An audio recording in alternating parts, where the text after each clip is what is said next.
the company, and I think that it's long overdue for Vince McMahon to return and override the decisions of Stephanie and Triple H because we're seeing declines in ratings. We're reading negative reviews all the time on professional wrestling news websites and just on discussional forums about sports on the internet and entertainment all the time. And it goes back to how Stephanie and Triple H have been running the company. It kind of reminds me of the Stephanie McMahon-Helmsley era when Stephanie and Triple H first started controlling WWE. Every main event on Monday Night Raw was a no disqualification match that featured people like The Rock and The Big Show and The Undertaker. It was really frustrating seeing the same kind of feel presented every week for a Raw's War main event or a Monday Night Raw main event. It was always no disqualification with The Rock or The Big Show, and it was really upsetting to me because there was so much that could be done during the Monday Night Wars for WWE, and then they wonder why WCW was always ahead for over 86, 87 consecutive weeks. It was because of these no disqualification matches. It wasn't until they started having The Rock and Stone Cold Steve Austin going out at it all the time in high-impact feuds that ratings started bumping up. It wasn't because of what Stephanie and Triple H were offering to the WWE, and I think that if it were about the new talent, these superstars more than the same 4 or 5 wrestlers all the time, the ratings will be up and people will be talking more prominently about the Authority and their direction and their vision for the WWE. But the problem that I have with WWE and the Authority's mindset here is that it's the same 5 or 6 wrestlers all the time having the responsibility of carrying the show. If it's not Daniel Bryan, the only other suggestion they have is to have John Cena be a 15-time champion. If it's not John Cena, when he goes out on injury, Randy Orton comes in to fill the vacancy and carries the title when it was supposed to have been John Cena. Randy Orton there for years was just the guy to come in and fill in for the vacancy of John Cena when he was out on injury or he had some other prior commitment. It was always Randy Orton, and now Randy Orton is only being referred to as a bitch for Triple H and Stephanie, and that is really frustrating too when you have Randy Orton with so much talent who can really go the distance in WWE, and there are so many new talented superstars along with wrestlers who have been there for over a decade, the last 11 or 12 years, who can really go the distance, but unfortunately will never be given an opportunity. And I don't know what was in the minds of Stephanie and Triple H when they came up with the final decision of having the Undertaker streak end at WrestleMania. That was really frustrating to me because I hoped that the Undertaker was going to defeat Brock Lesnar and go to 22-0 at WrestleMania. Something I'll never forget from earlier this year was the reaction of the over 75,000 fans at WrestleMania who couldn't believe, who had a very difficult time coming to terms with the fact that the Undertaker streak was finally over. We waited over 20 years, to put it into perspective for you, for Brock Lesnar to defeat The Undertaker, when it wasn't Shawn Michaels, when it wasn't Triple H, when it wasn't King Kong Bundy, when it wasn't Jake Roberts, when it wasn't Giant Gonzalez, when it wasn't,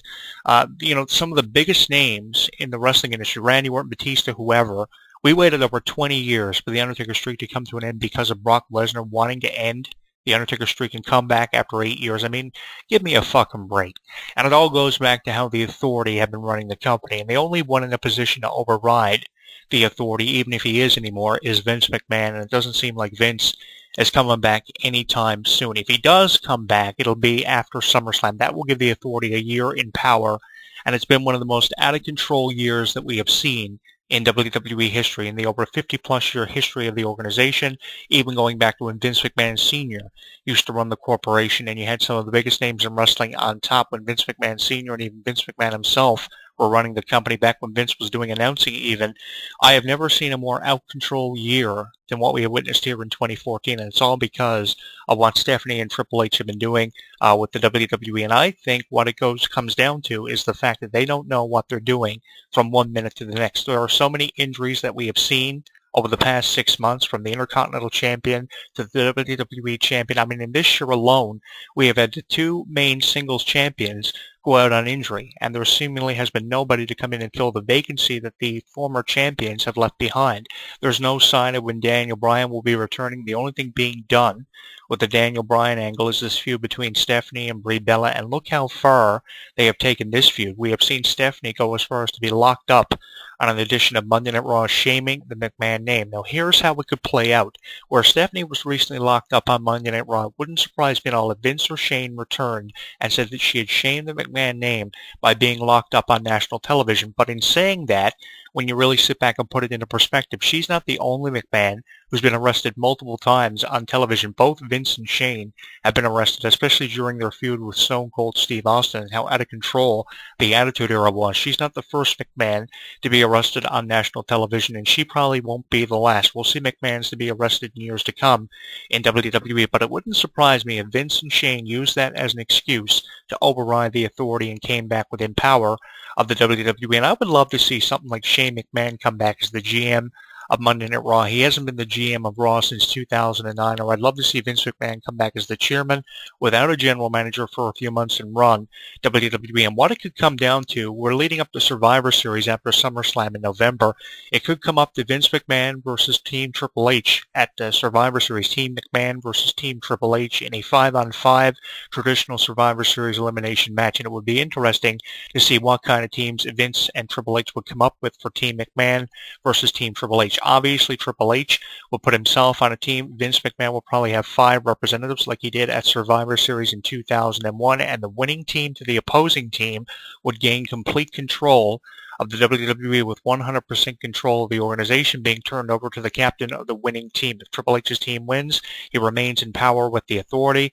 If Vince McMahon's team wins in November at Survivor Series, then Vince McMahon overrides the authority, gets rid of them for a few months before Triple H returns as a full-time competitor with Stephanie, probably as his manager, to have an issue with how Vince is running the company again. But it would be fun to see Vince McMahon back in the role of being the chairman after 2011's incident when he was fired for the first time by the COO, Triple H, who almost immediately lost control of Monday Night Raw. I mean, you go back to 2011 and the feud with Triple H and John Laurinaitis. I mean, that was going nowhere. The feud with Triple H and Kevin Nash went nowhere. John Laurinaitis eventually took over as the Raw general manager. Ratings were at an all-time low when they anticipated the ratings to be higher with the controversy that John Laurinaitis had been affiliated with for years.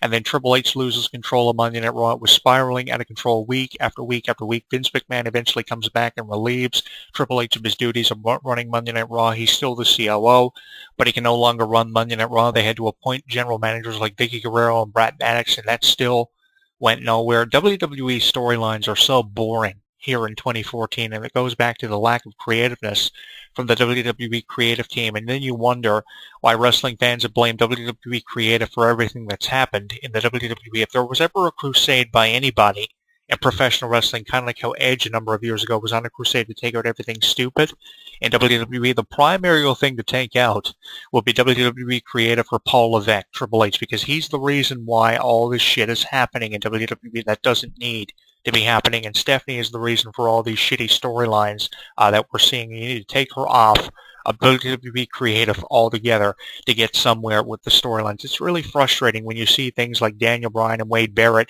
going out on injury because they're being overworked. Daniel Bryan and Wade Barrett were the next Steve Austins and Rocks because they were always overworked. 360 days out of a 365-day year, they are overworked. The same thing with John Cena and Randy Orton. But I think the biggest issue with the WWE is how we're seeing way too much consistency play out in the storylines with John Cena and Randy Orton. Roman Reigns spoke the truth in a recent promo when he said, how many times do we have to see John Cena versus Randy Orton? The final time we saw them go one-on-one was to unify the championships. And again, we waited 50 years to see John Cena and Randy Orton, of all the big names you could have had feud for both championships, unify the championships. Titles that were held by the likes of Shawn Michaels, Triple H, The Undertaker, Sting, Vader, Ric Flair, Hulk Hogan. We waited 50 fucking years for John Cena versus Randy Orton. When you really think about it, was it worth waiting this time for this match to finally happen? After all that time, was it worth waiting for The Undertaker to have his streak end at the hands of Brock Lesnar? Was it worth waiting for Daniel Bryan to eventually win the title and override the authority for a month?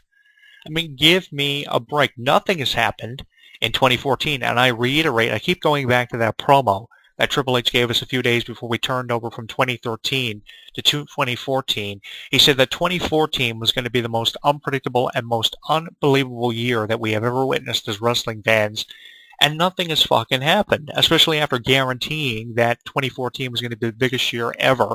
The biggest thing that happened was Brock Lesnar returned and ended the Undertaker streak at WrestleMania. It wasn't Daniel Bryan winning the title. It wasn't Wade Barrett winning the Intercontinental title. It's not like we haven't seen Barrett on top before as the Intercontinental Champion. We have seen Chris Jericho make umpteen returns in the last 15 years. The Miz has done the same thing. We have already seen AJ as the Divas Champion. We have already seen Randy Orton win the title 9 previous times to his 10th reign, which he got last year at SummerSlam, coming up on the year anniversary of that. He's up to an 11-time champion, or 11 or 12, something like that. It's not like we haven't seen any of this shit before, and then people wonder why we're seeing so many negative reviews written and posted on professional wrestling news websites. You kind of got to get away from the Randy Ortons and the John Cenas, because if it were about the Bray Wyatts, if it were about the Cesaros, if it were about the Sheamuses, if it were about the Del Rios, then we would have more positive reviews being written, because these were the wrestlers that were brought in with so much promise in professional wrestling, and we've gone from hoping that they had actual promise to seeing John Cena and Randy Orton put over the same way they were back in 2004, 2005. Newsflash, wrestling business, it's not 2005 anymore, and Rob Van Dam is not the one that people are staying up late to watch and want to be a professional wrestler because of. It's because of, the new talent initiative that the wrestling business is actually going to get somewhere. The new talent initiative are the ones that you can guarantee the next decade out of. You can't guarantee yourself an additional 10 years to the previous 12 that Orton and Cena have given us. You can't guarantee yourself 50 more matches between John Cena and Randy Orton. Again, going back